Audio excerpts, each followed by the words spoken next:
Neste momento, o painel Cumprimento de Sentença e Execução.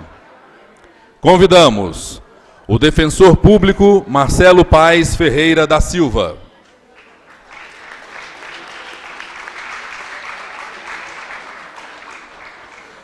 E o professor Guilherme Costa Leroy.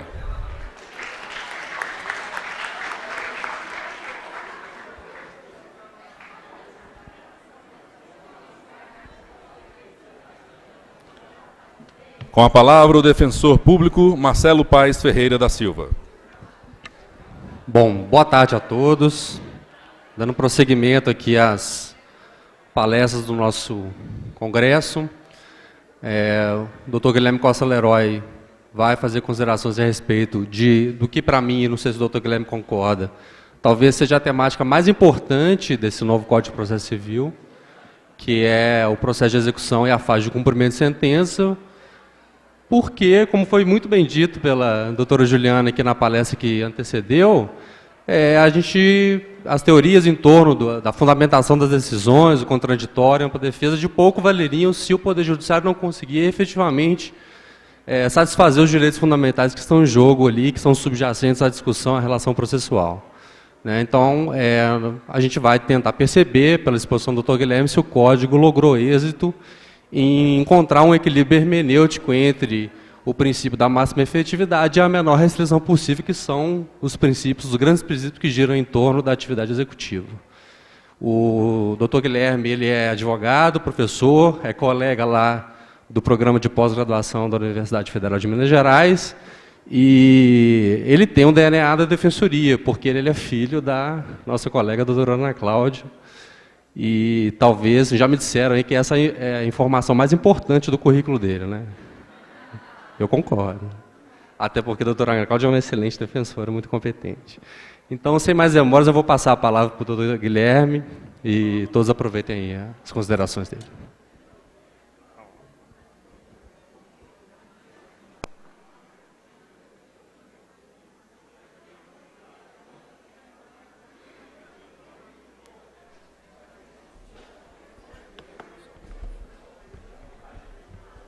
Bom, obrigado.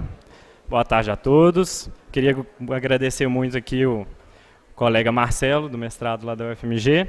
Falar que é uma honra para mim estar aqui hoje, falando aqui para vocês. E é uma missão muito importante por 3 motivos, tá? Para mim estar aqui hoje. Primeiro, porque meu primeiro estágio foi na Defensoria. Eu fiz estágio em vários lugares na Defensoria. Fiquei aqui 2 anos estagiando com diversos profissionais, e eu digo que foi o lugar em que eu fiz o melhor estágio, em que eu mais aprendi. Nada contra os outros lugares que eu fiz estágio também, mas aqui eu aprendi mais do que direito. Aqui eu aprendi sobre humanidade.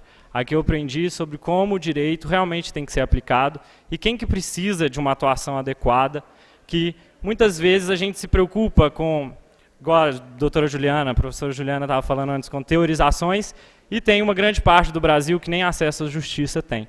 Então, aqui na Defensoria, eu consegui aprender muitos valores que eu vou levar para o resto da vida, né? Com o Dr. William, com o Dr. Wagner, da área de penal, com a doutora Solange, com a doutora Evelyn, da área civil, e isso, para mim, eu tenho certeza, foi fundamental para a minha formação. Tá? Em segundo lugar, porque está sentada aqui na frente a professora que me deu todas as matérias de processo civil, então eu só poderia estar falando sobre essa matéria aqui se ela realmente tivesse me passado tudo que ela passou. Então, eu queria agradecer à professora Juliana por me dar o prazer de assistir a minha palestra hoje.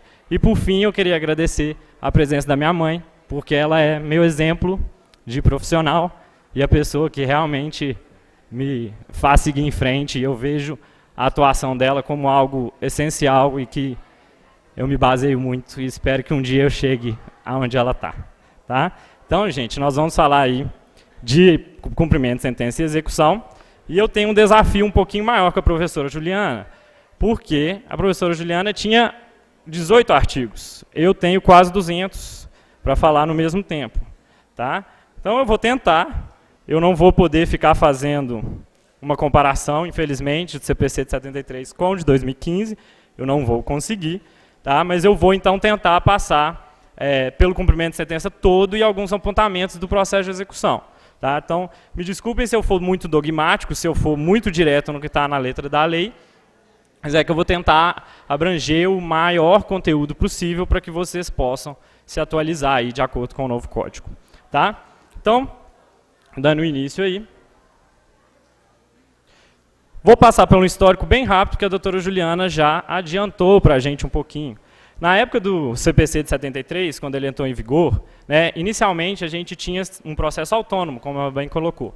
A gente tinha uma ação de execução de sentença e a ação de execução de títulos extrajudiciais, que ainda permanece nos dias de hoje.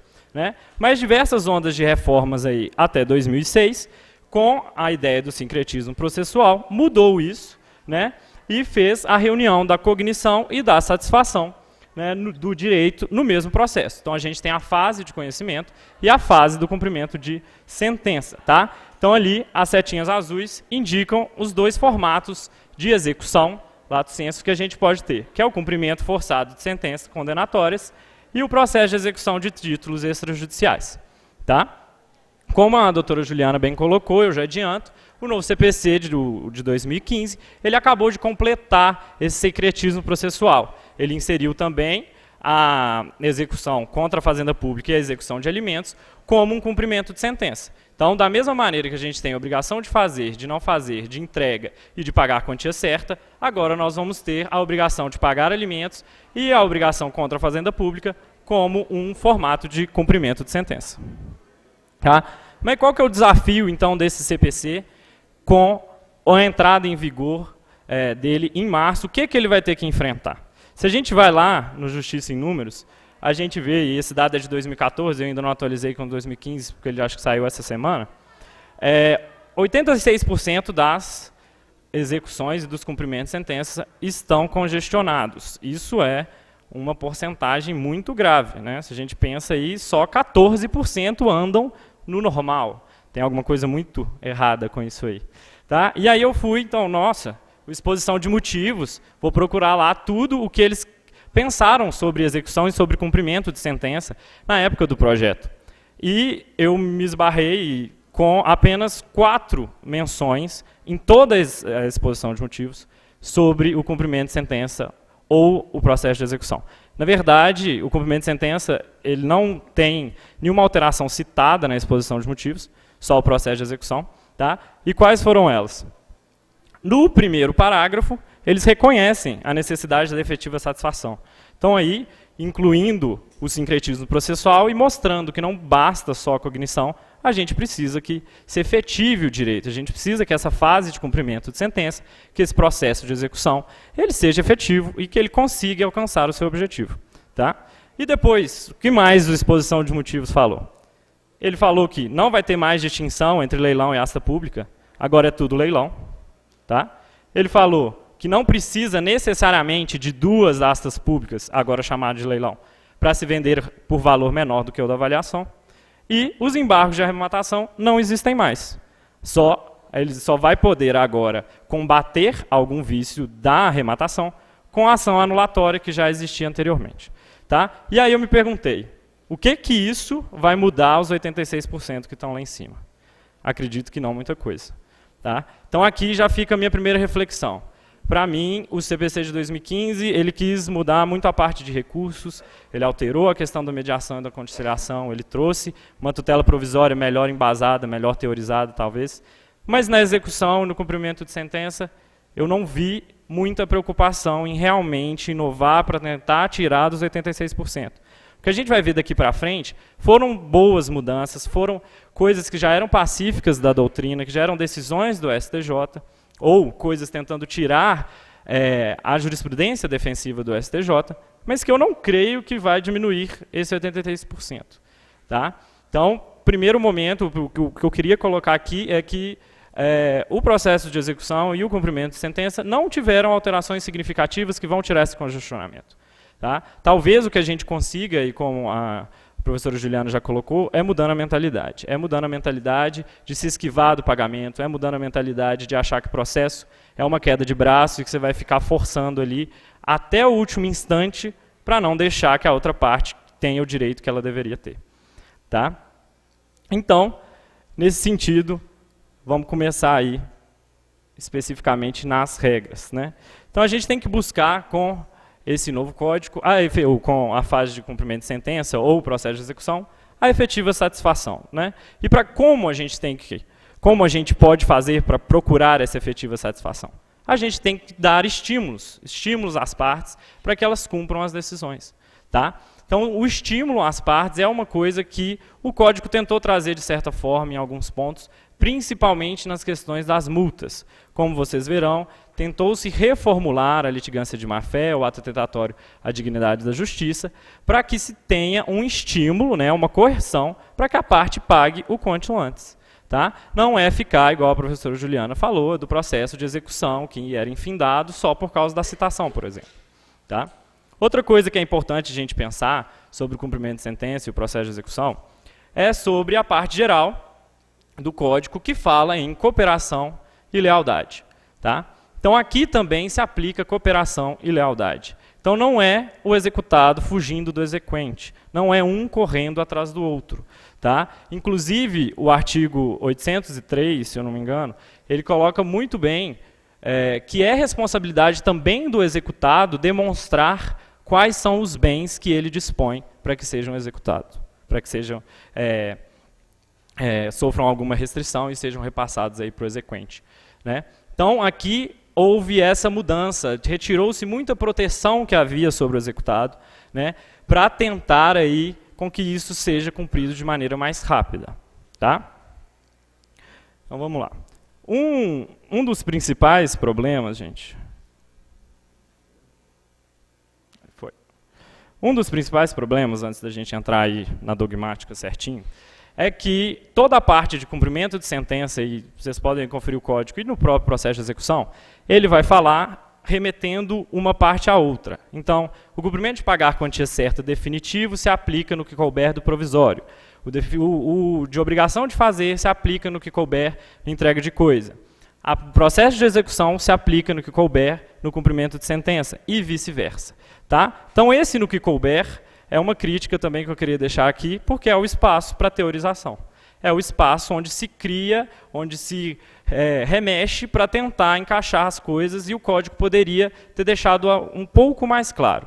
O que ele tentou fazer? Ele tentou organizar, principalmente no cumprimento de sentença, o 475, né, que foi, vamos dizer, um remendo aí, do Código de 73, e estava um pouco mal organizado. Então, esse código ele vem dar uma característica de organização, uma sequenciação mais lógica, tentar preencher uns furos ou umas dificuldades que haviam aí no 475. Tá? Mas, essa forma como foi colocado de remissão de um lado para o outro, acaba ficando um pouco confusa, e ele poderia ter sido mais objetivo aí do que cabe, do que não cabe, para evitar exatamente a confusão doutrinária. Tá? Mas vamos lá. Primeira coisa, então, é quem vai poder começar. Vou começar com o cumprimento de sentença, depois eu passo para o processo de execução. Como que vai começar esse cumprimento de sentença? Tá? Essa parte, principalmente da iniciativa e da intimação, havia discussões doutrinárias, se poderia, de que forma poderia, quem poderia e tudo mais. Então o código vem aqui tentar pacificar como pode ser. Tá? E exclusivamente em relação ao pagar quantia certa, ele tem que ser de iniciativa do exequente, tá? Como está aí no 513, parágrafo 1º. Para os outros procedimentos, o de pagar, o de fazer ou não fazer, o de entrega de coisa, vai poder ser de ofício. Por que isso? Porque quando vem a sentença, o juiz já determina qual obrigação deve ser feita ou não ser feita. O que deve ser entregue ou não ser entregue. Tá? Então, para que eu vou esperar a outra parte vir e dizer que ela quer que a obrigação seja feita ou não feita, ou a coisa seja entregue? Não foi para isso que ela entrou com o processo? Então já podemos adiantar. Tá? Da sentença, o juiz já vai colocar o prazo e, dali para frente, já parte para o cumprimento de sentença. Tá? Se houver recurso, esse cumprimento vai ser provisório, obviamente. Tá? Não precisa da iniciativa do exequente nesse caso. E como que o nosso executado vai ser intimado? Tá? Aí tem uma ordem de preferência, que está no 513, parágrafo 2º. A primeira delas é por advogado pelo Diário de Justiça Eletrônica. Tá? Então, a primeira regra é procurar o advogado. Não precisa intimação pessoal. Por que não precisa? A parte já foi citada lá para trás. Não é processo sincrético? Ela não sabe que vai ter uma fase de execução, uma fase de cumprimento de sentença que vai vir depois? Então, para que eu vou citar ela de novo? Para que eu preciso intimar ela pessoalmente, como havia essa discussão doutrinária? Não precisa. O advogado vai passar para ela. Tá? Se não tiver advogado, ou se for para o defensor público, que é o caso de grande parte de vocês, aí a gente vai enviar um aviso de recebimento, né, com essa intimação para o executado. Né? No caso de vocês devem entender por que vocês não vão conseguir manter contato com todos os seus assistidos. Então, o código veio aí, facilitando um pouco isso para vocês e, na verdade, não prejudicando vocês, né, com esse AR. Tá? Uma inovação, no entanto, para tentar agilizar, é a intimação por meio eletrônico. Tá? O que é essa intimação pelo meio eletrônico? No caso de grandes e médias empresas, ou então União, Estado, municípios, autarquias, fundações e seus órgãos, eles têm que manter um endereço eletrônico disponível no tribunal para que recebam essas intimações. Tá? Então, os grandes litigantes não têm que ser intimados lá pelo advogado, eles vão ser intimados no endereço que eles fornecerem. Então, aquele endereço tem que se manter atualizado para que eles recebam as intimações. Aí, mais uma vez, tentando agilizar, tentando procurar o que a gente precisa, que é o bem da vida, que é entregar para o exequente o que ele está querendo.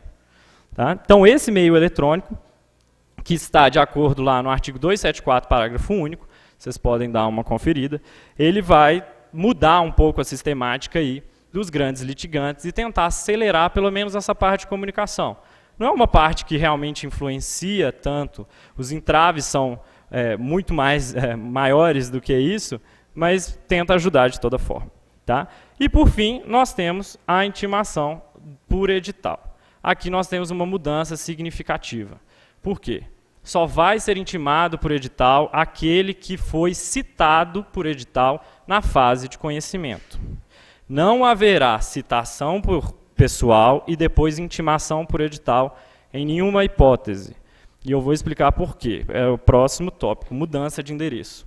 Tá? Porque é obrigação das partes manter o seu endereço atualizado. Se ela não mantiver o seu endereço atualizado e chegar uma intimação no endereço antigo, agora o CPC entende que essa intimação é válida. Tá? É obrigação das partes manter o seu endereço atualizado. Não manteve, vai ser dado como intimado. Tá? Então, por isso que a gente não vai ter mais o caso da pessoa que é citada, efetivamente, e depois intimada por edital. Porque se ela foi citada uma vez, ela tem a obrigação de manter o seu endereço atualizado. Tá? Nisso, já vou entrar então num aspecto interessante para vocês, muda a figura do curador especial. Tá?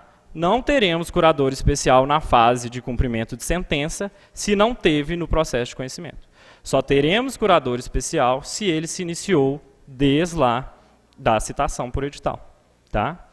A gente vai ver lá no direito de família, lá na parte das ações de alimentos, se é a melhor interpretação ou não, mas o que acontece é isso. Tá? Só haverá intimação por edital quando foi citado por edital. Então, o artigo 72 não vai ter grandes dificuldades aqui, porque só terá curador especial quando ele for citado por edital. Tá? Outra coisa que é muito importante aí na intimação é que o Código fala que se decorrer 1 ano do trânsito em julgado até o início do cumprimento da sentença, tá, que aí a intimação tem que ser por AR ao devedor, mesmo que ele tivesse advogado constituído nos autos. Isso por quê? Porque não se espera que o advogado mantenha a relação com o seu cliente por mais do que 1 ano. E até pode acontecer de você intimar o advogado e ele não dar satisfação do seu cliente porque ele não tem mais contrato com ele. Tá? E aqui tem um pequeno problema, porque às vezes o endereço dele não permanece atualizado porque ele entende que o advogado permaneceria e tudo mais. Então, talvez seria de bom grado do juiz cientificar, dar ciência, tá, ao advogado ou inclusive ao defensor público de que vai acontecer essa intimação. Tá? Isso facilitaria encontrá-lo e não teríamos aí uma fase de execução sem o contraditório pleno e sem a ampla defesa.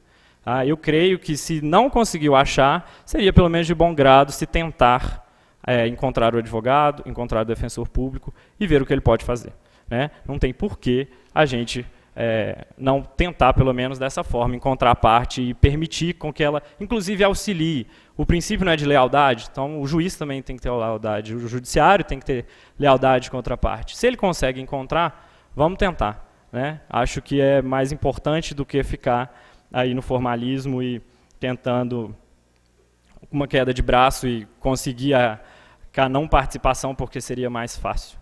A gente não pode partir do pressuposto, principalmente desse novo código, de que a parte vai ficar tentando protelar. Se a gente já parte desse pressuposto, a outra parte também vai entender o mesmo e a cultura continua no mesmo caminho. Tá?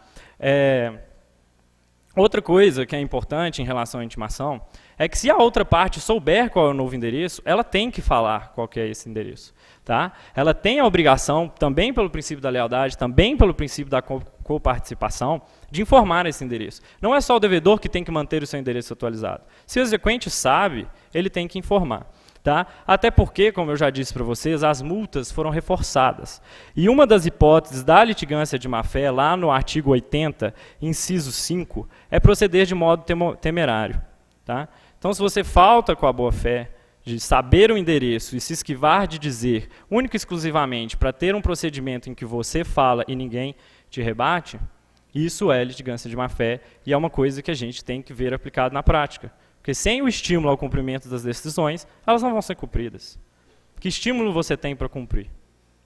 Se você não vai tomar multa, se você pode fazer o que você quiser, se você pode enrolar o tempo que você quiser. Tá? Então, é importante o reconhecimento dessa multa aí, para que realmente force as partes a agir com lealdade. Tá?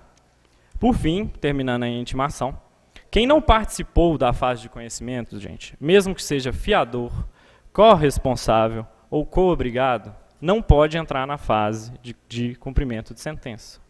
Tá? O cumprimento de sentença ele é uma fase decorrente da cognição. Se a essas três pessoas não foi dada, esses três tipos, né, de corresponsáveis, não foi dado aí a possibilidade do contraditório e da ampla defesa, não vai ser agora na execução, no cumprimento de sentença, que a gente vai entrar com eles de surpresa e colocar eles a cumprir algo que eles não tiveram a chance de se defender. Tá? Isso aí já era entendido, por exemplo, pelo STJ na ação de depósito. Tá? Que quando o fiador não integrou a ação de conhecimento, o STJ já dizia que ele não podia fazer parte do cumprimento de sentença. Tá? Isso está no parágrafo 5º aí do artigo 513 e veio, então, reforçar essa jurisprudência. Tá? Nesses casos, especificamente, é possível, na verdade, um processo de execução. Se você tem um título extrajudicial em que participe o fiador, o co-obrigado ou o corresponsável, eles vão entrar no processo de execução, porque aí eles vão ser devidamente citados e vão ter a oportunidade devida de defesa, qual seja o embargo de execução. Tá? Passando pela competência rapidinho, nada se alterou muito significativamente, continua competência do tribunal, quando a ação for originária, fazer o seu cumprimento, né? Do juízo civil, que julgou em primeira instância, fazer o cumprimento das suas sentenças, ou, no caso de sentença arbitral, sentença penal e... sentença arbitral e sentença penal, fica o juiz civil competente, aquele que você vai distribuir exclusivamente o cumprimento de sentença. Tá? O Código trouxe a opção de ser o domicílio do devedor, ou o local do bem, ou da obrigação. Por que isso? Porque tenta-se dar efetividade, tenta-se encontrar algo para realmente conseguir satisfazer o direito da outra parte. Tá? Mas eu posso escolher simplesmente aonde eu quero? Não, você tem que demonstrar por que aquela competência, por que a alteração da competência normal vai facilitar nesse encontro de bens, nessa satisfação do direito determinado na sentença, nessa satisfação do que foi condenado. Tá? E aí, não sei se é teorização ou não, mas a Teresa Vambier coloca uma questão se poderia haver modificação dessa competência durante o correr do processo. Tá? Com certeza é teorização a gente começar a pensar se é competência funcional, se é competência relativa, se é competência isso, se é competência aquilo. O que a gente precisa aqui, que eu estou falando desde o início? A gente precisa conseguir o bem. Né? Se a alteração dessa competência for favorecer alcançar o bem, eu vejo que é possível, tá? Desde que não se esbarre nos outros princípios constitucionais, do contraditório e da ampla defesa. Então, a própria Teresa Vanbier, ela fala que, se for pagar quantia, um cumprimento de sentença de pagar quantia, até a penhora seria aceitável aceitar essa modificação, tá? Porque aí você possibilitaria já no novo juízo, com a penhora naquele local, o réu, o executado, a se defender, tá? Já no caso de obrigação de fazer e não fazer, até a intimação para cumprir a sentença. Porque aí, quando ele tem que fazer e não fazer, já é direto, né? Então, se já foi intimado, ali já abriu o contraditório e a ampla defesa, mesmo que reduzidos na fase de cumprimento de sentença, não se vê mais possibilidade de mudança dessa competência. Falando, então, em alegações das partes, tá? Como que elas são feitas? No cumprimento de sentença, sempre dentro do mesmo processo. Processo sincretismo processual, mais uma vez. Tá? Não vamos ter incidentes, não vamos criar mais capinha de processo, um tanto de barbante para ficar difícil de levar para casa, né? Não precisa disso. Então, todas as alegações são feitas aí dentro dos próprios autos. E a alegação continua sendo chamada de impugnação. Tá? Ela está presente em todas as hipóteses. Mas, em vez do código fazer um artigo nas disposições gerais sobre a impugnação e talvez especificando como ela ocorre em cada uma, ele colocou esse tanto de artigo ali, todos se remetendo à impugnação. Tá? Então, a impugnação continua aí e ela está centrada no artigo 525. Aí vem o 520, parágrafo 1º, que fala do cumprimento provisório, se remete ao 525. Tá? O 535 e tudo mais. Quando que você vai entrar, qual que é o prazo, quando você vai entrar em impugnação? Né? O prazo são os 15 dias após transcorrido o pagamento, tá? Ou a data de cumprimento aí da sua obrigação. Então, você tem 15 dias para cumprir, por exemplo, o pagamento, depois mais 15 para entrar com a impugnação. Tá? É o dia em que transcorre o prazo que se inicia o prazo para entrar com a impugnação. Tá? Isso aqui é prazo processual, prazo material. Por que isso é importante? Se for prazo processual, é dias úteis. Né? Isso aqui, obviamente, é um prazo para entrar com uma defesa, é prazo processual, então se aplica os dias úteis lá, a regra geral do processo de conhecimento. Tá? Então, 15 dias úteis para entrar aí com a impugnação. Não é necessário, como regra, a garantia do juízo, tá? Mas continua aí no mesmo sentido de antes. E lembrando, se as partes tiverem, se forem litisconsortes, né, com advogados diferentes, eles terão um prazo em dobro da parte geral. Tá? As alegações, elas continuam limitadas. Então, o parágrafo 1º vai trazer o que pode ser falado nessa impugnação. Tá? Continua sendo limitado. Por quê? A gente já teve um processo de conhecimento. A gente não precisa reabrir o acertamento da questão. Tá? Só se realmente estiver nessas questões que o código entende que podem ser levantadas aí nessa fase. Essa fase tem a intenção de cumprir, não tem a intenção de rediscutir. Tá? Então, das alegações, o que cabe dizer é que se incluiu uma hipótese de incompetência. Tá? Parágrafo 6º. O resto continua o mesmo que tinha antes. Para terminar, então, um pouquinho da impugnação, o efeito suspensivo, aí sim, quando você requerer o efeito suspensivo da execução, aí você vai precisar garantir o juízo. Tá? É a questão até do tempo que a professora estava colocando aqui antes. Né? Se eu suspender algo que já estava acertado, a parte já tem ali uma decisão de um juiz dizendo que ela tem direito, que ela pelo menos me garanta que se isso demorar, lá na frente eu vou conseguir que esse direito seja satisfeito. Tá? Então, para isso que é importante aqui o efeito suspensivo, a garantia do juízo. E não basta só isso, né, gente? Não é só eu garantir o juízo que eu vou poder ficar discutindo. Eu tenho que trazer alegações relevantes, eu tenho que trazer um dano grave, eu tenho que trazer algo que justifique isso de ocorrer. A regra aqui não é ficar discutindo, mais uma vez. Tá?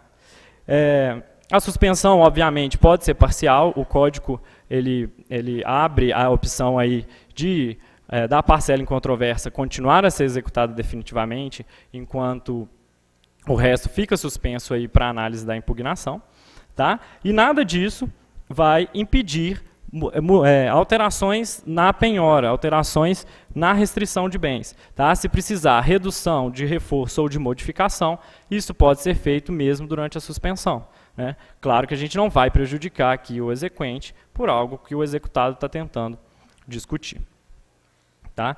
Se o exequente, no entanto, quiser continuar, mesmo tendo um efeito suspensivo, aí ele que vai inverter a garantia. Ele vai inverter a garantia. Ele vai dar a caução. Tá? Então, o exequente pode levantar, por exemplo, é uma coisa, é um anel de família que ele quer para ele, que ele quer guardar. Então, ele pode ir lá, prestar a caução dele, o exequente, e pegar para ele. Porque se o executado for aí feliz nas suas alegações da impugnação e se extinguir a execução e se retornar o bem ao executado, né, vai ter uma caução ali que garanta que mesmo que aquele bem sofra qualquer coisa, isso vai estar garantindo ali a isonomia, o retorno das partes ao estado anterior. Tá? Qualquer questão que venha depois, gente, é igual, mais uma vez, parecendo muito lá com a tutela provisória, a gente faz por simples petição.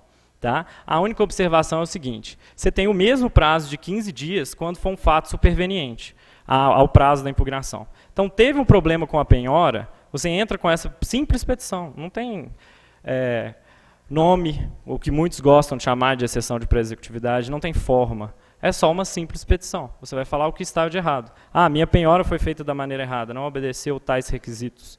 Tá? Simples petição nos autos. O que importa é o direito material que você está discutindo, não propriamente dito a forma como você leva isso ao juiz. Né? E aí, nos parágrafos 12, 13 e 14, ele vem prevendo como será a atuação da modulação de efeitos que o STF pode fazer no cumprimento de sentença. Tá? Primeira coisa que é importante analisar é que o parágrafo 12 ele vai falar de vai falar de controle concentrado e difuso. Tá? Havia uma dúvida na doutrina se poderia ser feito modulação nas duas hipóteses, tá? Se poderia ser feito modulação aí no controle difuso, mas agora o próprio código já está demonstrando que isso é possível. Então, que se está se aproximando as duas formas, o controle concentrado e o difuso, pelo menos nos seus efeitos, tá? E que parece, então, que não vai precisar que o Senado declare que a lei está suspensa para que realmente possa se aplicar a decisão de inconstitucionalidade. Tá?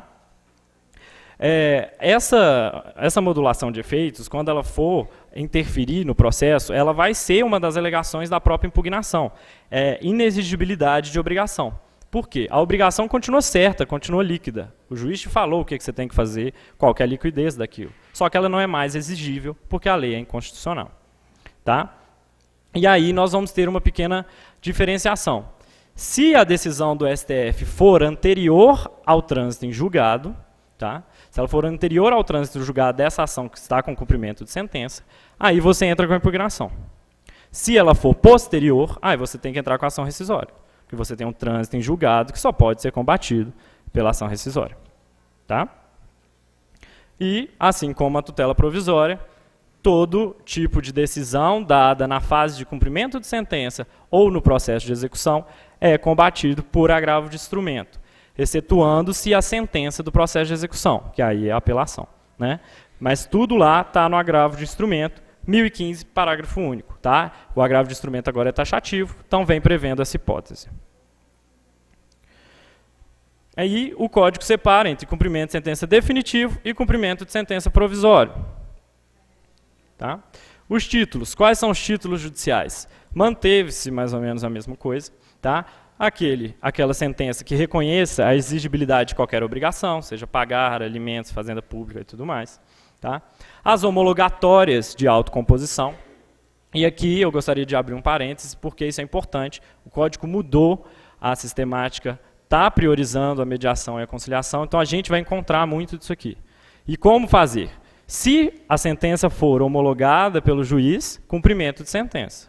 Se a mediação e conciliação for feita extrajudicialmente, digo, por vocês defensores, pelo Ministério Público, num escritório de advocacia, por câmaras de conciliação e mediação, processo de execução. Tá? Aí é considerado um título extrajudicial. Então, a mediação e a conciliação que vocês defensores fizerem, não cabe cumprimento de sentença, cabe processo de execução. Tudo bem? O formal de partilha, e o crédito do auxiliar de justiça.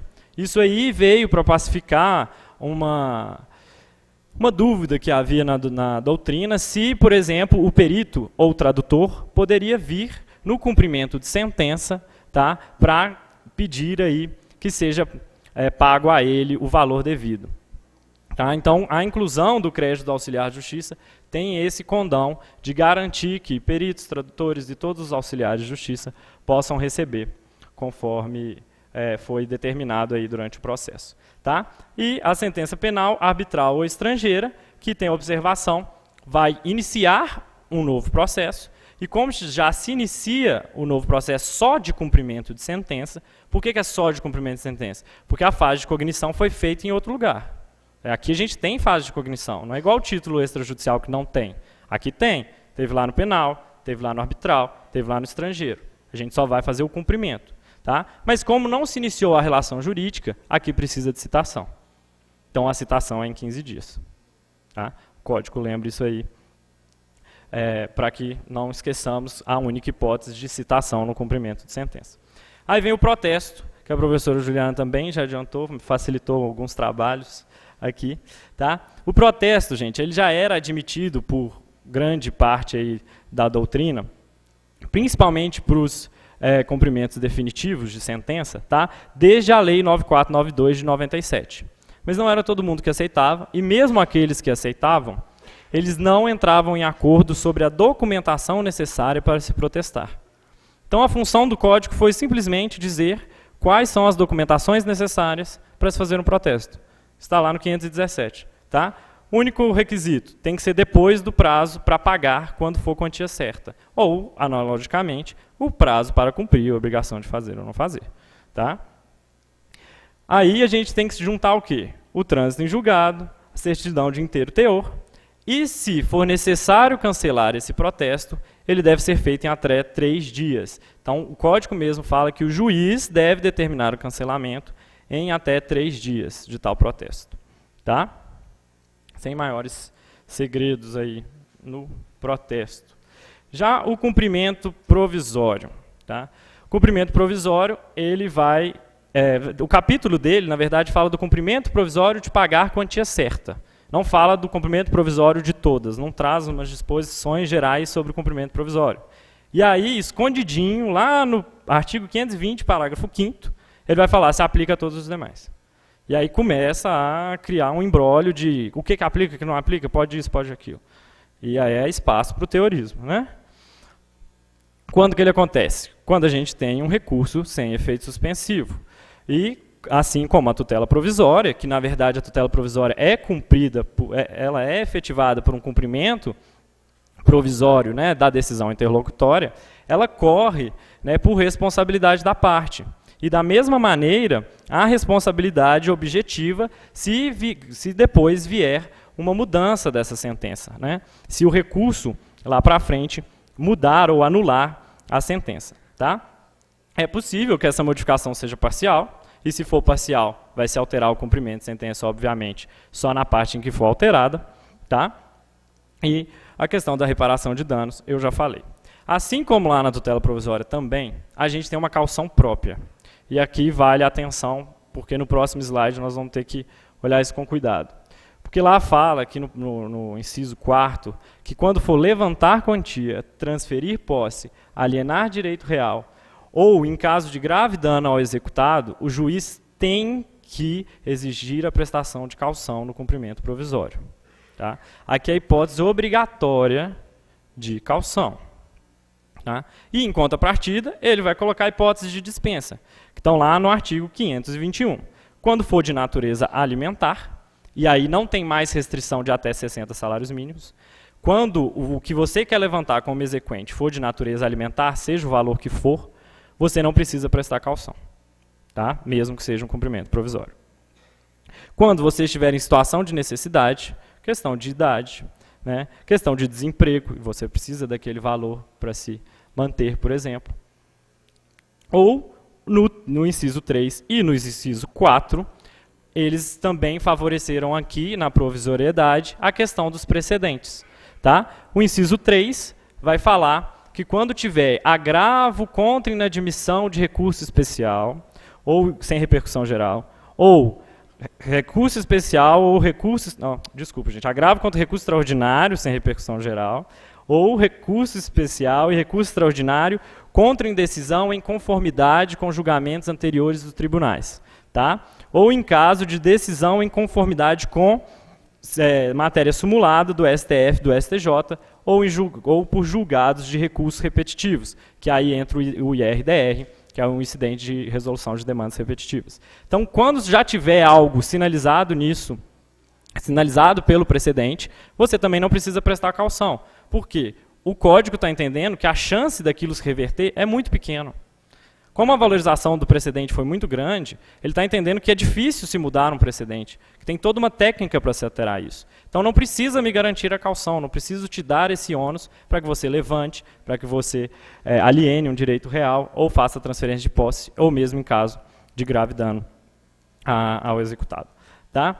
Eu vou só, a título de observação para vocês, nós temos um fórum permanente de processalistas civis que tem feito um tanto de enunciados interpretativos sobre o código.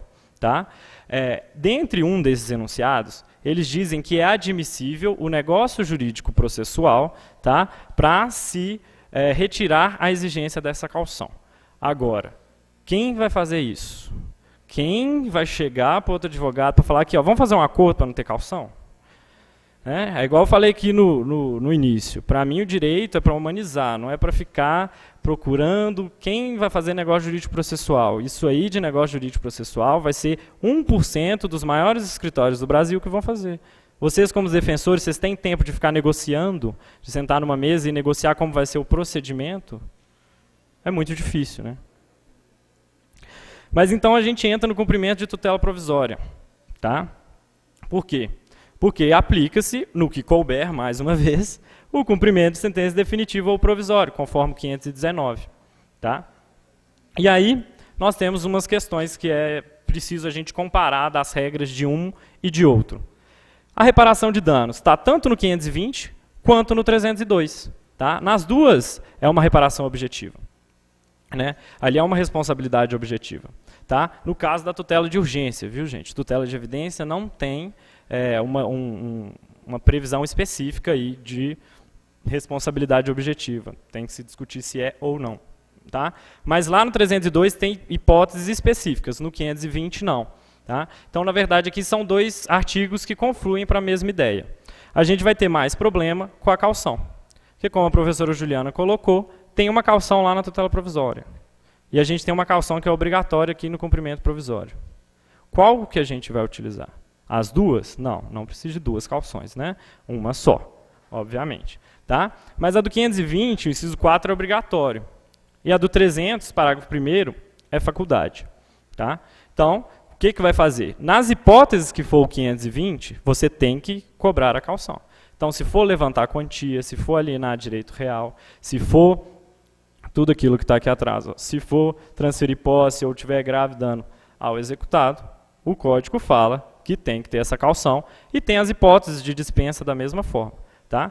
Em todas as hipóteses, o juiz pode colocar, se ele quiser, pelo 300, parágrafo 1º. Tá? Mas lembrando que são momentos diferentes. A do 300, parágrafo 1º, ele coloca no momento de concessão da tutela. Então, na hora que ele dá a tutela provisória, ele determina ou não a caução. A outra é no momento próprio de levantamento, tá? De transferência e tudo mais. E os dois também têm hipótese de dispensa. Tá? E aí que fica um pouquinho mais complicado. Por quê? Quando você tem o 520, é obrigatório, tudo bem, você pode utilizar a dos 521 para dispensar essa caução. Tá? E lá no 300, parágrafo 1º, há uma hipótese de dispensa genérica. Ele fala que vai se dispensar a parte que for economicamente hipossuficiente. Então, o que é economicamente hipossuficiente? A doutrina vai ter que dizer, a jurisprudência vai ter que dizer. Creio que bons parâmetros seriam estabelecer que a pessoa está assistida pela Defensoria Pública? Obviamente, é economicamente hipossuficiente. Tem justiça gratuita? Para algumas coisas pode ser economicamente hipossuficiente, para outras não. Mesmo que tenha advogado constituído nos autos, não tenha justiça gratuita, por exemplo, seja uma empresa de pequeno porte, às vezes ela vai ser economicamente hipossuficiente frente à caução que o juiz está determinando a ela. Tá? Então, qual caução? E é possível a gente estender, fazer uma miscelânea dessas hipóteses para todas as cauções? Na verdade, não precisa. Por quê? Se for a do 520 e é obrigatório, você tem que observar, né, as hipóteses de dispensas próprias. E dentre elas, tem a situação de necessidade. A situação de necessidade entra aí o economicamente hipossuficiente. Então, resolvida a caução do 520, ela já abrange a hipótese de dispensa do 300, parágrafo 1º. Tá?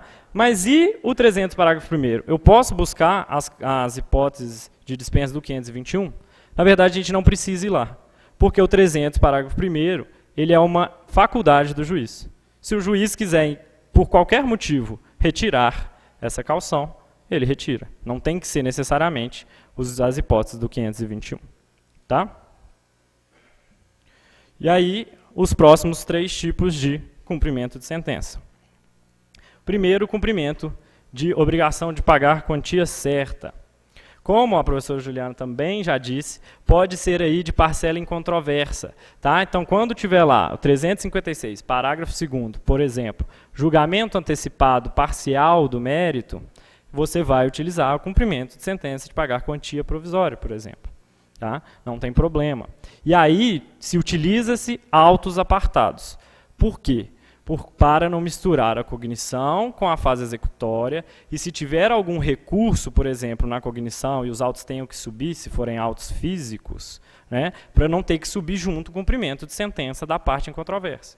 Tá? Então, nesse caso, os autos são apartados. É uma exceção, porque na maioria não precisa, é tudo dentro do próprio processo. Tá? E aí, ele vai falar da intimação para pagar, e uma observação. Lá está escrito, intima o executado para pagar, e já tem gente teorizando, dizendo que, como o 523 está falando intima o executado, a intimação é pessoal, então faz uma exceção lá ao 513. O que não tem fundamento nenhum. Está falando que ele vai ser intimado, não está falando a forma. Você tem que ser pessoal, você tem que ser por edital, como que tem que ser. Tá? Então isso aí não tem que ficar tentando voltar atrás e achar empecilho para a pessoa não pagar. Né? Vamos manter como o código está querendo. Ele, então, é intimado para pagar em 15 dias. Não pagou, tem multa e honorários. Tá? E aí, pacificando se caberia honorários ou não. Tá? Se a pessoa não pagou, cabe multa, tem que incidir multa de 10% e os honorários de 10%. Mesmo que esse pagamento seja parcial. Tá? Se o pagamento for feito errado, vai incidir a multa e os 10% sobre o faltante, obviamente. Tá? Então, isso que é importante aí, ter atenção. Tá? Para quem quiser, a título aí já de mencionar, a questão de pagar em 15 dias, de não ser uma intimação direta da sentença, vem de encontro com a jurisprudência do STJ, que está no RESP 940-274 do Mato Grosso do Sul. Tá? Que nem todo juiz aplica, mas que agora no novo código vai ser dessa maneira. Esse prazo para pagar é prazo processual ou é prazo material? Dias úteis ou dias corridos? Tá? Aqui a gente já encontra maior dificuldade, porque é prazo para pagamento. Tá? Mas, da mesma maneira, tem-se entendido que é prazo processual, que é dias úteis, porque tem efeitos no processo, como incidência de multa e incidência de honorários. Tá? Então, aqui seria o prazo de 15 dias, até porque é o prazo mais extenso, para facilitar tudo mais, até para permitir que a parte realmente tenha um tempo para ela tentar pagar. Né? Aqui, aplica-se a mesma coisa ao cumprimento provisório. Como assim? A parte vai pagar no cumprimento provisório? Não, ela vai depositar. Tá? Se ela não depositar no prazo de 15 dias, vai se aplicar a multa e os honorários. E isso foi uma alteração significativa porque a jurisprudência do STJ é contrária. A jurisprudência do STJ entende que no cumprimento provisório não caberia multa e honorários do não pagamento. Tá? Então, isso aqui foi uma mudança importante. E outra coisa que é bem significativa é que esse depósito não vai ser considerado ato incompatível com o recurso. Tá? Isso está no parágrafo... Perdi aqui. Isso está no 520, parágrafo 3º, tá? Que esse depósito, no cumprimento de sentença, tem recurso caminhando, não é considerado ato incompatível com esse recurso. Tá? E aí, quem tiver com o código aí, quiser fazer remissão no artigo 1000, o artigo 1000 é que fala que se a parte expressa ou tacitamente praticar ato incompatível com o recurso, ele não vai ser admitido. Lá não faz referência ao 520, parágrafo 3º. Tá? Então é bom ter a remissão lá no artigo 1000, de que existe essa hipótese aqui do 520, parágrafo 3º, para que vocês não esqueçam. Tá? A gente não tem ainda códigos referenciados com as referências, então acho que é uma dica que pode ser útil. E nesse caminho de cooperação, de lealdade, o próprio réu pode vir espontaneamente fazer o pagamento, tá? Mesmo antes da abertura dessa fase de cumprimento de sentença. O artigo 526 permite que ele venha e faça o depósito. Só que aí a gente tem um problema. Porque a questão não é o estímulo ao pagamento voluntário. O que o código coloca? Se ele vem e paga, ele está precisando, por exemplo, colocar seu caixa em dia, está precisando entrar numa licitação e demonstrar a sua liquidez. Tá? Ele é interesse dele pagar. O que a gente viu o quê? Bater palmas para ele falar, ótimo, vamos acabar com isso aqui.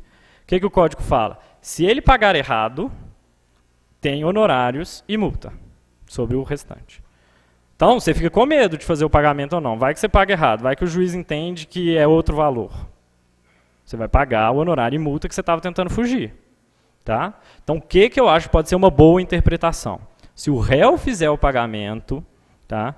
E o juiz entender que ele não é o pagamento correto, o juiz tem que abrir para o réu, para o executado, né, agora que já está aberto o cumprimento de sentença, para que ele complemente. Se ele não complementar, aí nós temos a multa e o honorário. Não faz sentido a gente punir o executado porque ele tentou mais rapidamente pagar. Né? Às vezes o exequente nem ia entrar naquele mês, ia esperar 3, 4 meses. Ele tentou pagar mais rápido, eu não vou punir ele por isso, mesmo que ele tenha feito o pagamento de maneira errada. Tá? Depois nós temos o cumprimento de obrigação de fazer e não fazer. Como eu já disse, o juiz, já na sentença, ele já vai determinar o que deve ser feito e o que não deve ser feito, e já vai colocar, inclusive, o que é necessário para o cumprimento. Tá? Então, o juiz já pode deixar ali pronto o que vai ser necessário para o cumprimento dessa obrigação. Tá? No parágrafo 1º, tem vários exemplos aí do 536. Tá? No parágrafo 1º tem vários exemplos do que o juiz pode fazer. Na mesma modalidade que vem os exemplos da tutela cautelar, lá no parágrafo 1º traz uns exemplos para que a gente não esqueça o que pode ser feito. Tá? Se ele descumprir sem justificativa, o parágrafo 3º diz que cabe litigância de má-fé e crime de desobediência. Tá? Então aí, mais uma vez, o estímulo, a coerção para que se cumpra. Só que eu quero abrir uma reflexão. Por quê? Se você for lá no processo de execução, lá no ato atentatório à dignidade da justiça, do artigo 774, ele vai falar que descumprir ordem judicial é ato atentatório à dignidade da justiça. Faz diferença? Faz. Por quê?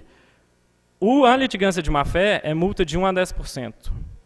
O ato atentatório à justiça é multa até 20%. Tá? Para mim, isso é descumprimento de decisão, isso não é litigância de má-fé, isso é ato atentatório à dignidade da justiça. A multa tem que ser até 20%. Para mim, está errado o que está escrito lá. Tinha que ser ato atentatório à dignidade da justiça. Tá? Porque lá está escrito o executado, e o executado é a nomenclatura que se utiliza no cumprimento de sentença, o executado que não cumprir ordem judicial está realizando o ato da dignidade da justiça, ato atentatório à dignidade da justiça. Tá? Outra coisa que foi mantida foram as astrentes. Está aí no 537. Tá? E ela pode ser, inclusive, de ofício. E, depois de muito debate, decidiu-se que vai ser revertido para o exequente. Tá? Durante uma época do processamento aí do novo código, teve a ideia de fazer a separação dessa reversão. Até o valor da execução iria para o exequente e, depois disso, iria para o Estado. Tá? Mas não optou-se por isso. Por quê? Quem falava nisso falava, não, nós temos que ter uma multa, não só para o exequente, que está demorando a receber a obrigação que deve ser feita ou não feita, mas também para o Estado que está tendo uma ordem descumprida, né? Mas a gente já tem a litigância de má-fé ou o ato atentatório dignado de justiça para fazer esse papel. Então seria um papel duplo aí, uma multa, duas multas sobre uma mesma justificativa. Então, ao meu ver, é por isso que não fez a reversão para o Estado do excedente, tá? E, inclusive, é cabida no cumprimento provisório. Então, se você tem uma tutela provisória de obrigação de fazer e não fazer, cabe também às astrentes, da mesma forma, tá? Ela é devida desde o dia do seu descumprimento, tá? E pode ser revista a qualquer momento. Mas o que é importante? Se for revisar essa astrente, ela continua com o mesmo valor de antes, tá? Se a astrente foi cobrado R$500 por dia até dia tal, eu, juiz, não posso voltar e mudar o valor. Tá? As vencidas continuam com o mesmo valor. As vincendas se alteram. Tá? Porque vinha muito juiz, colocava uma multa muito grande, depois chegava na frente, a multa ficou muito grande, né? Vou prejudicar a sua atividade empresarial. Infelizmente, você não cumpriu, tem que prejudicar mesmo. Se estava muito alta, viesse até mim e falasse, né? Mas é um descumprimento de ordem, não cabe a gente ficar aqui protelando. É o estímulo, é aquilo que eu estava falando mais cedo, é ser firme para o cumprimento. Tá? E isso, toda essa sistemática revoga a súmula 410 do STJ. Tá? Porque a súmula 410 diz que precisava de intimação pessoal das astrentes. Agora não é mais necessário. Tá? Vai pela regra geral, é intimada a obrigação de fazer e não fazer, já começa a correr as astrentes. Tá? Não tem mais a súmula 410 do STJ. E se o recurso for julgado improcedente, as multas não são mais devidas e elas são devolvidas. Tá? Inclusive aquelas que venceram. Na última revisão do texto, gente, antes da última revisão do texto, tinha um artigo, um parágrafo específico sobre a influência do juiz na atividade empresarial. O juiz iria poder determinar um administrador judicial para entrar dentro da empresa e mandar a empresa, por exemplo, fazer uma obrigação que deve ser feita, ou modificar a estrutura para parar de poluir um rio, por exemplo. Tá? Mas isso foi retirado. Isso não tem uma redação expressa no Código. O que a doutrina está dizendo? Que poderia ir pelos poderes gerais do juiz, pelo artigo 139, inciso 4, tá? Que é a possibilidade de intervenção direta nas empresas para que seja cumprida a obrigação de fazer ou não fazer. A última aí das nossos cumprimentos de sentenças que já existiam, cumprimento de entrega. Tá? No mesmo sentido da obrigação de fazer e não fazer, ele já fala, não cumprido, você já manda fazer a busca e apreensão ou a emissão na posse. Sem muito segredo. Tá? São pouquíssimos artigos. Depois ele vem falar que cabe a multa às astrentes, então você pode usar as astrentes aqui. E se você tiver alguma benfeitoria, tá? Você tem que falar na fase de conhecimento. A retenção propriamente tem que ser trazida na contestação. Tá? São só lembranças aí. Coisas que já são utilizadas. Mas então, cumprimento de sentença de prestar alimentos. Muitos de vocês aí da área de família utilizam isso aí no dia a dia. Agora nós temos então a figura do cumprimento de sentença de prestar alimentos. Muitos juízes já utilizavam do 475 analogamente, tá? Mas agora, inclusive para a pena de prisão, nós temos um cumprimento de sentença. Tá? A pena de prisão não vai precisar aí da citação. Não vai precisar abrir um novo procedimento, não tem mais isso. Continua no mesmo processo. Tá? Pode ser alimentos definitivos ou alimentos provisórios. Acabou com a diferença lá de alimentos provisórios e provisionais, que também não fazia diferença nenhuma.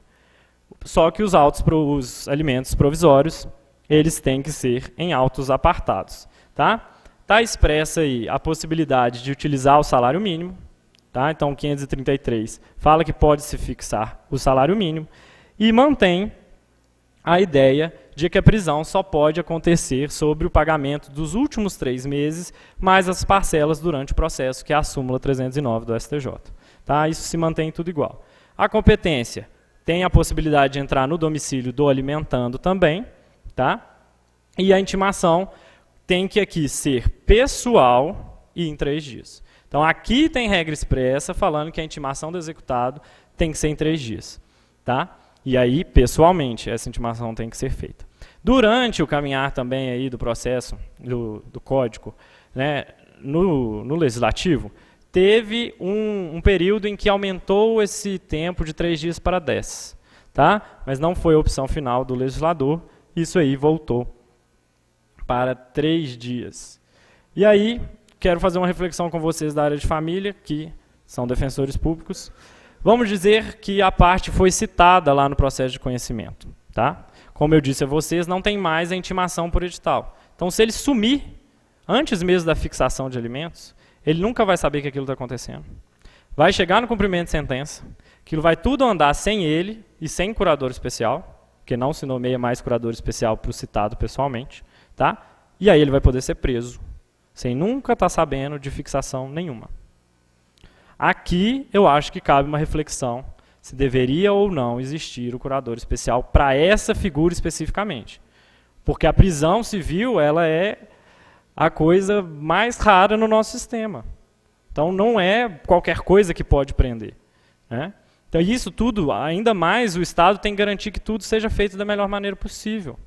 Né? Sem haver uma restrição de liberdade com alguma nulidade.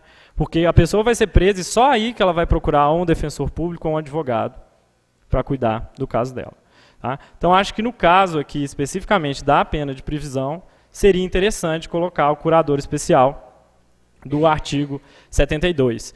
Porque, até se a gente utilizar o artigo 274, parágrafo 2º, ele vai falar que, quando necessário, pode ser feita a intimação por edital. Tá? Eu entendo que essa é uma hipótese que talvez seja necessária a intimação por edital. Tá? Para aí configurar analogamente com o 72 a possibilidade do curador especial. Tá?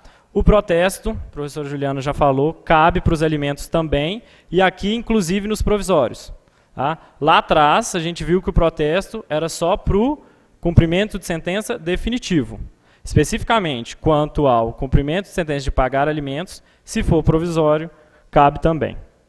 A justificação se mantém, no caso da prisão, e é uma impossibilidade absoluta. Tá? Tem que se demonstrar que essa impossibilidade é absoluta. O que é uma impossibilidade absoluta? O juiz vai ver em cada caso.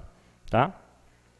Não se alterou o regime continua fechado, tentou se alterar, mas não conseguiu. O regime continua fechado, mas o STJ ele já vem flexibilizando essa questão do regime fechado em alguns casos. Então, em caso de doença avançada, ou em caso de idade avançada, ele tem deixado que seja prisão de semiaberto. Tá? Então, creio eu que a jurisprudência vai continuar no mesmo sentido. Renovação da prisão. Também continua no mesmo caminho, o código não muda nada. Então, você pode renovar desde que esteja dentro do prazo de 90 dias. E aí veio dizendo do desconto em folha de pagamento. Tá? Agora, esse desconto vai poder ser feito em até 50% do salário líquido. Então, o desconto na folha de pagamento, até 50% do salário líquido, e não só das parcelas vincendas. Vai poder diluir no desconto da folha de pagamento as parcelas vencidas. Então, se você tem parcela vencida, por exemplo, 1 ano sem pagar, além de ter as parcelas vincendas, você vai já incluir no desconto da folha de pagamento as parcelas vencidas. Tá? A doutrina e a jurisprudência falam aí que o Código perdeu uma oportunidade muito boa de tornar obrigatório o desconto na folha de pagamento quando se tratar de menor incapaz. Porque essa é a maneira mais eficaz de conseguir que o alimentando receba o seu dinheiro adequadamente todo mês na data correta. Tá? Então, que o Código poderia ter aí favorecido o menor e o incapaz para que ele obrigatoriamente recebesse através disso aí. Se procrastinar, se não pagar, se ficar enrolando, envia para o Ministério Público, é considerado crime de abandono material. Aí a pena de penhora. O código, nessa parte, ele exclusivamente no 528, oitavo, e no 530, ele poderia ter redações melhores. Tá? Porque o 530 fala lá, não cumprida a obrigação, observar-se-á os dispostos no 831 e seguintes, que fala da penhora. Não cumprida qual a obrigação? A obrigação da sentença ou a obrigação depois que a pessoa já for presa e não pagou mesmo assim? Não fala. Tá? Se a gente for pela ordem dos artigos, tudo bem. Vem depois, então, da pena de prisão, então está entendendo que você vai converter o que é pena de prisão em pena de penhora. Então, você vai observar a partir dali os requisitos da penhora. Tá? Mas muita gente pode também interpretar que é não incumprida a obrigação da sentença. Então, ao mesmo tempo que eu posso cobrar a prisão, eu vou cobrar a penhora. Tá? Então, poderia até vir a se teorizar uma hipótese de fazer os dois nos mesmos autos, a prisão e a penhora, sobre o mesmo valor, inclusive, o que hoje não poderia. Tá? Para mim, a melhor interpretação é continuar como está hoje. Você só pode realmente utilizar a penhora sobre aquilo que não está sob a pena de prisão. Se não for efetiva a pena de prisão, você converte na pena de penhora. Tá? E aí o 528 oitavo, que esse sim, esse desde logo ali, vocês podem esquecer ele, tá? Porque causa uma confusão só. O melhor é se entender que é possível você entrar só com a penhora em qualquer momento, não precisa ser desde logo, porque o desde logo parece que você só pode entrar com a pena de penhora exclusiva, você só pode ignorar a pena de prisão, se você entrar desde logo, logo depois da sentença. Tá? Dá a entender que depois não poderia. Tá? Então ignorem esse desde logo, não tem nada a ver. Tá?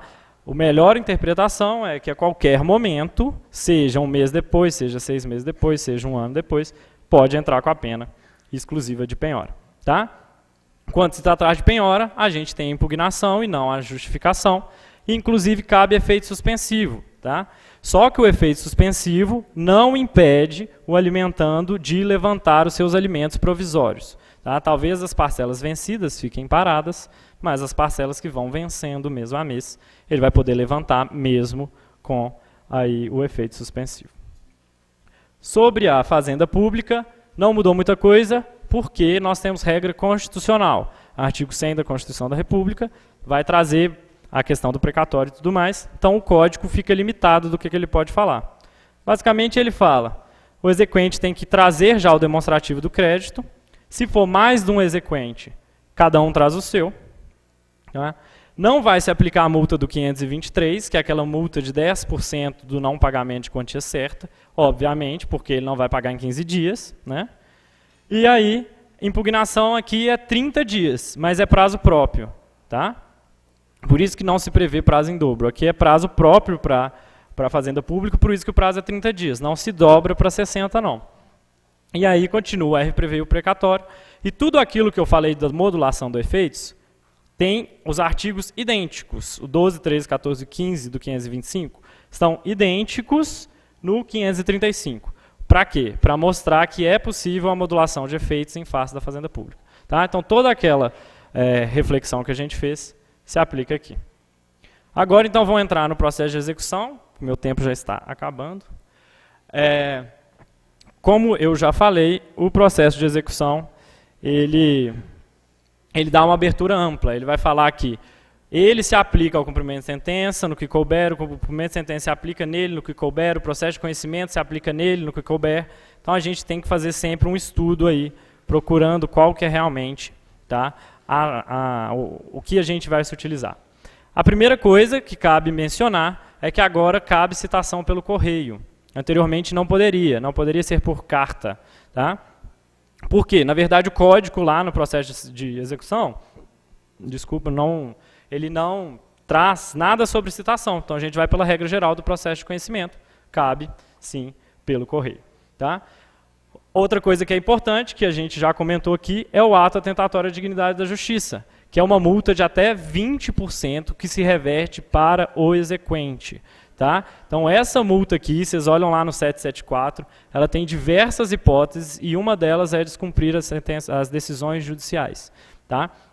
Isso aqui realmente veio para reforçar, para ser coercitivo, para estimular as partes a pagarem o mais rápido possível. No entanto, para não ficar muito bravo, né, para ser um morde e assopra, o código colocou lá no 772, inciso 2º, que o juiz pode adverter a parte que aquilo que ela está fazendo é um ato atentatório à justiça. Então, o juiz vai chegar e vai falar, olha, isso que você está fazendo é ato atentatório à justiça. Tem certeza que você vai continuar? Se continuar, eu vou dar a multa. Tá? Isso até pode ser um facilitador de uma mudança de cultura. Porque aí o juiz não precisa já aplicar a multa e aí ter recurso e ter uma confusão toda. Ele vai primeiro advertir, né, vai dar uma advertência, e aí a parte, obviamente, ela sabe que se ela continuar, ela vai tomar uma multa. Né?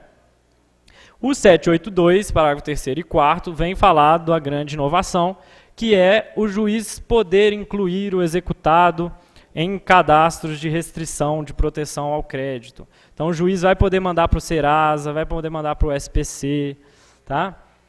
Vai poder mandar o nome lá para fazer mais um tipo de coerção. Tá? Isso está lá no 782, parágrafo 3º e parágrafo 4º. Tá?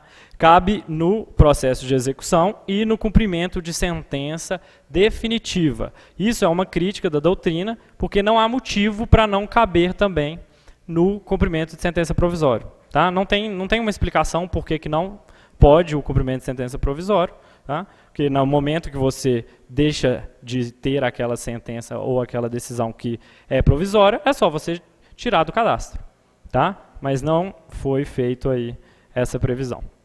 O 905 vem trazer uma questão para barrar um tipo de comportamento dos advogados, que era pedir liberação de valores ou de veículos ou de imóveis, o que seja, durante o plantão judiciário. Porque ele sabia que tal juiz tinha tal interpretação, então ele ia lá durante o plantão judiciário daquele juiz pedir a liberação. E aí o código proíbe. Não é permitido o levantamento de dinheiro ou liberação de veículos, de imóveis, do que estiver lá para ser liberado, durante o plantão judiciário. Tá? Aqui cabe uma flexibilização, né, gente? Se for muito urgente, o juiz vai poder liberar. Né? Às vezes, realmente está necessitando ali, naquele momento. Tá?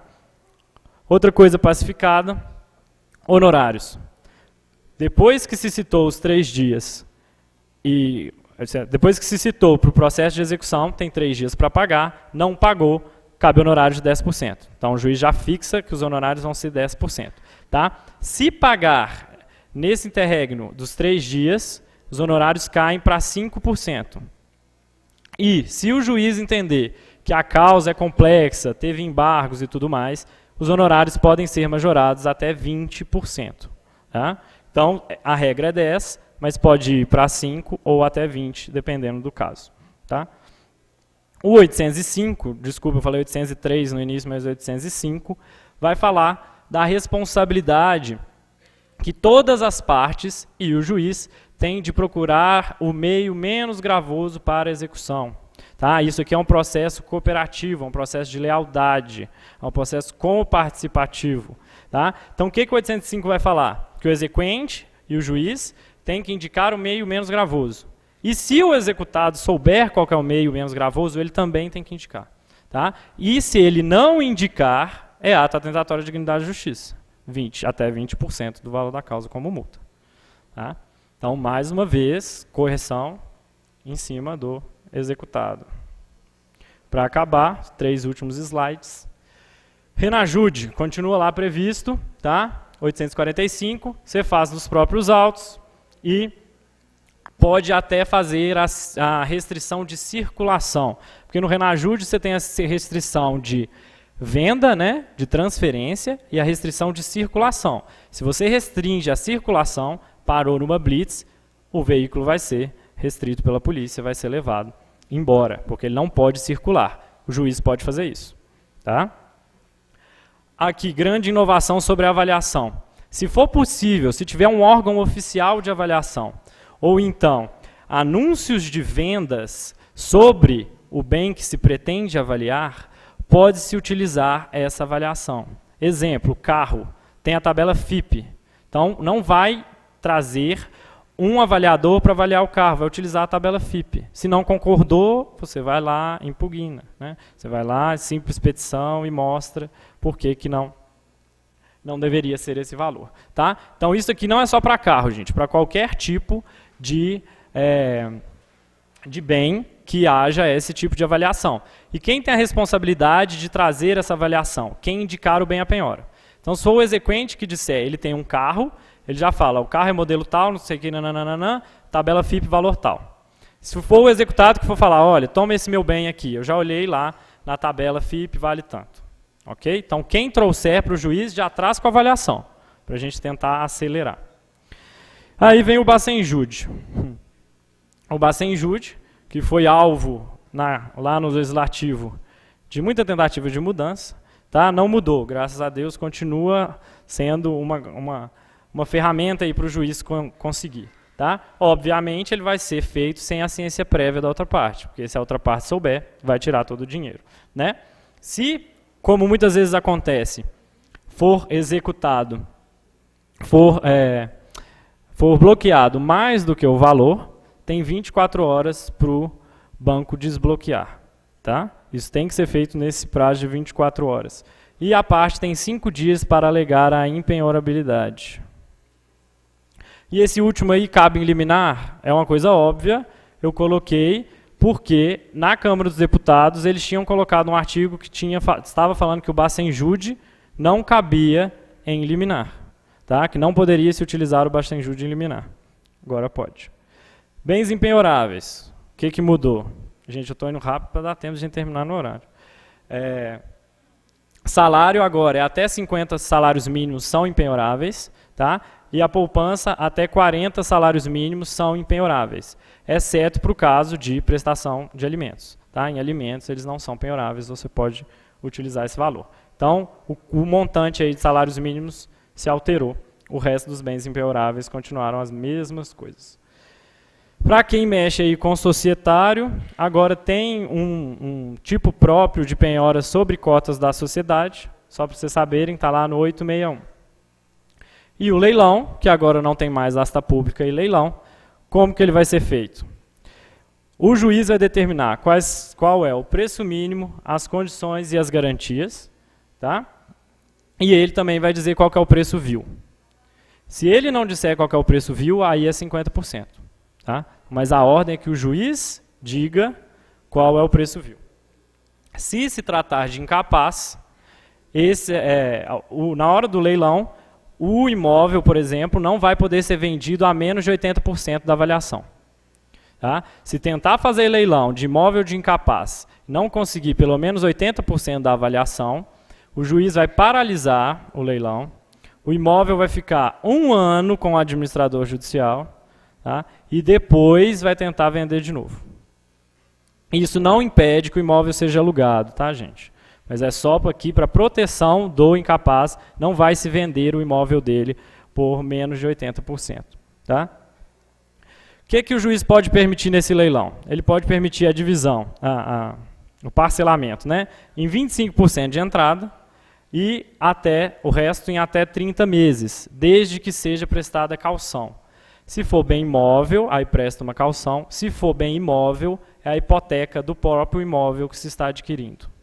Tá? O leilão vai ser preferencialmente eletrônico, vai ser divulgado na internet, não precisa de ficar fixando edital na porta do tribunal. E quem vai ter preferência na arrematação? Cônjuge e sócio, conforme os bens. Tá? Outra coisa importante, que já é muito utilizado aí no processo penal, é a alienação antecipada. Em alguns casos, antes mesmo de se verificar a possibilidade de venda dos bens, o juiz já vai fazer essa alienação antecipada. Para quê? Para que o bem não se deteriore. Então, lá no penal, quando tem um carro que é produto de crime, que vai ficar paralisado, ao invés de deixar ele paralisado, se deteriorando, o juiz vende e guarda o dinheiro. Tá? Aqui é a mesma lógica. E o código prevê para quê? Para veículos, pedras e metais preciosos, porque deve sumir das varas e eles não, ou do depositário e eles não querem deixar isso, ou bens móveis que podem se deteriorar, ou quando se demonstrar que haverá uma vantagem nesse tipo de venda. Então, por exemplo, se tem dólar guardado, agora é uma vantagem vender esse dólar, né? Vai ser muito mais dinheiro do que se ele for vendido daqui a alguns meses, se Deus quiser. Outra coisa, gente. Se for fazer desconsideração da personalidade jurídica, tem o artigo 134, que tem procedimento próprio e se aplica em todas as fases do processo, inclusive aqui. Embargos da execução, continua no mesmo sentido, sem garantia do juízo, tá?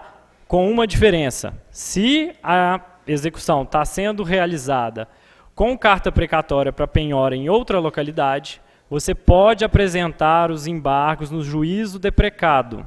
Tá? É a mesma lógica da contestação. A contestação vai poder ser apresentada no juiz, perante, né, o juízo que você reside e que você decide, você requer, por exemplo, que a competência seja transferida. Tá? Aqui é a mesma coisa.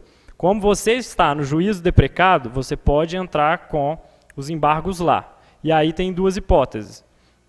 Se os embargos se referirem à questão de penhora daquele juiz deprecado, ele responde os embargos. Se for questão de todo o processo de execução, ele remete os embargos para o juiz deprecante. Tá? Então isso é uma alteração significativa, que é uma possibilidade aí nova. Penhora incorreta ou avaliação errônea. Também, se for uma questão que vier depois dos embargos, como essa penhora incorreta, como essa avaliação errônea, a gente vai utilizar a simples petição. Tá? Aonde está escrito simples petição, gente, leiam em execução de pré-executividade. Tá? É a mesma coisa. A execução de pré-executividade hoje, ela chama no CPC de 2015 simples petição. Então, tudo que era execução de pré-executividade, vocês vão entrar com uma petição simples. Não tem nome, não tem forma, não tem nada. O código também trouxe para cá, da execução fiscal, agora para todas as execuções, a prescrição intercorrente. Como que ela funciona? Se você não conseguiu bens para executar, você tem 1 ano que o processo vai ficar suspenso. Tá? O processo ficou suspenso, passou 1 ano, tenta-se de novo encontrar bens. Não conseguiu, deixa o prazo prescricional começar a correr. Tá? Aí chegou no fim do prazo prescricional, declara a prescrição. Lembrando, quando for declarar a prescrição, precisa abrir para o contraditório.